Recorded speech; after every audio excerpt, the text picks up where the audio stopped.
Vous allez voir Coupet et Roma souvent à l'œuvre. 23 tirs en première période et le premier arrêt de classe, de grande classe de ce match. Tête de Montsoreau, arrêt de Coupet remarquable. Fait un arrêt remarquable, tout à fait. Alors dans l'ensemble, Monaco est plutôt mieux démarré, mais c'est Lyon qui va vraiment animer toute la deuxième partie de la première période. Et là, vous dominez notamment Abidal qui aurait pu marquer peut-être un dernier but avec Lyon. Effectivement, on a souffert un peu dans le dernier quart d'heure. Là, on a baissé un petit peu d'un cran. Alors Lyon va prendre le dessus avec souvent Benzema dans les bons coups. Ici c'est un coup franc direct. On va le retrouver très vite après sur sans doute la plus belle occasion lyonnaise de cette première période.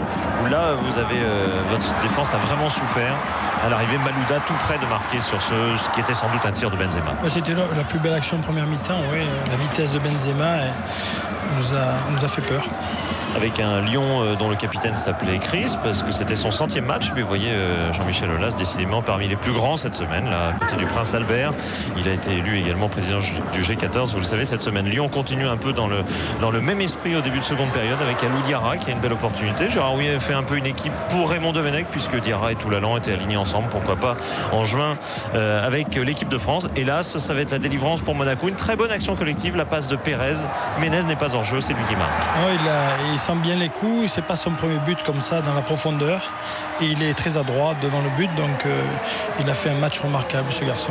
Et il marque son 7e but, ça veut dire Laurent qu'il est le meilleur buteur de l'AS Monaco cette saison avec Kohler. C'est un épanouissement, au contraire de Jean-Michel Aulas évidemment qui fait un peu plus la tête. C'est un garçon qui a une très grande classe et il travaille beaucoup, donc c'est un grand espoir du football français. Ce n'est plus un espoir. Malouda est une valeur affirmée. On le verra demain évidemment lors des remises de trophées. Il a mis en danger Roma, mais c'est bien le but de Jérémy Ménez qui a fait la différence. Monaco une fois de plus, car Lyon dans ses 6 titres ne s'est jamais imposé à Monaco. 1-0 pour Monaco donc.